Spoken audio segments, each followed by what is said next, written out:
चाहिए बला हो सती के संग कटुल्ला है कि सती सेवक संचार में सत्य का अतर रही है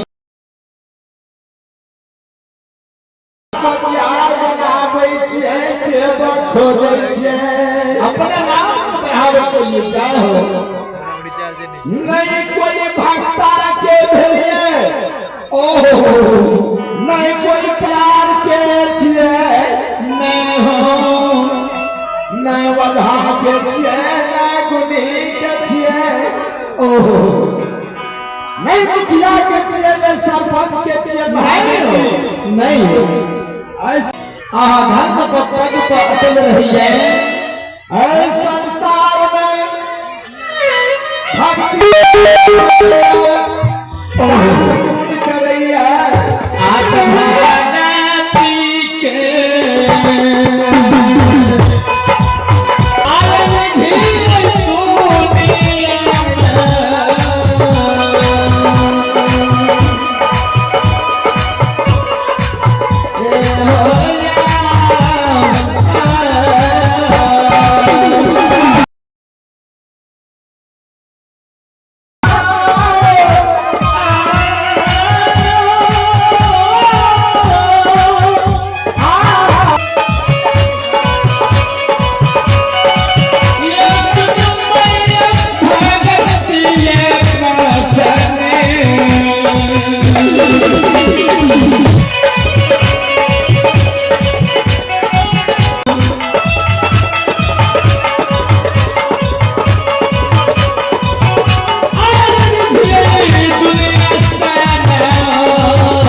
बरेगा चल में कहना रही है जो तू भगराज एक दिन एक दिन तो राजा चले पोपी पुड़िया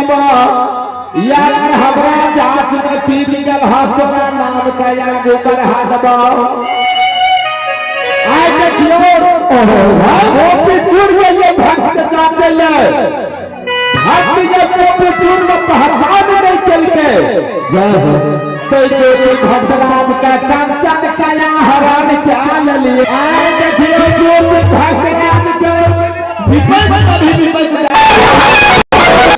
और चलो ये जुगती बता दे झुआ माने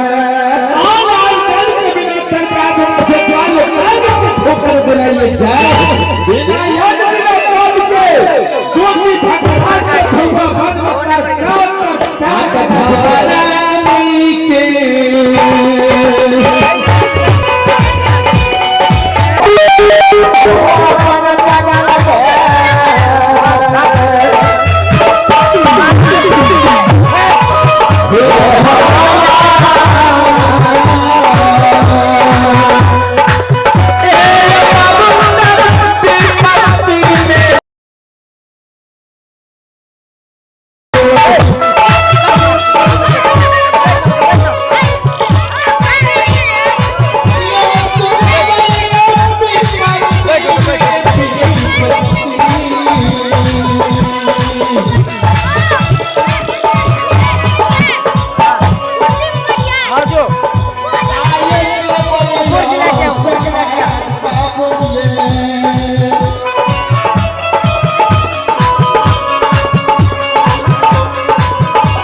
जय हो राम दीदी वाली करता हो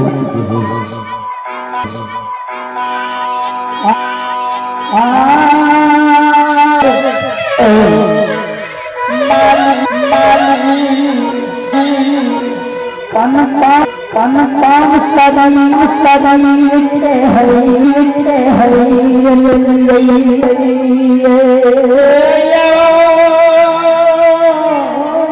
सीधा कर सीधा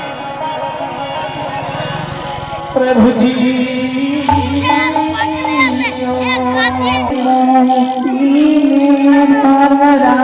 बाबा ओ हुसैन बाबा ओ हुसैन बाबा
समस्त परिवार में सुख शांति की मनोकामना पूरा रहे।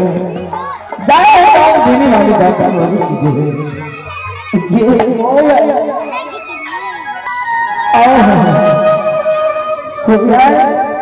गुरुद्वारा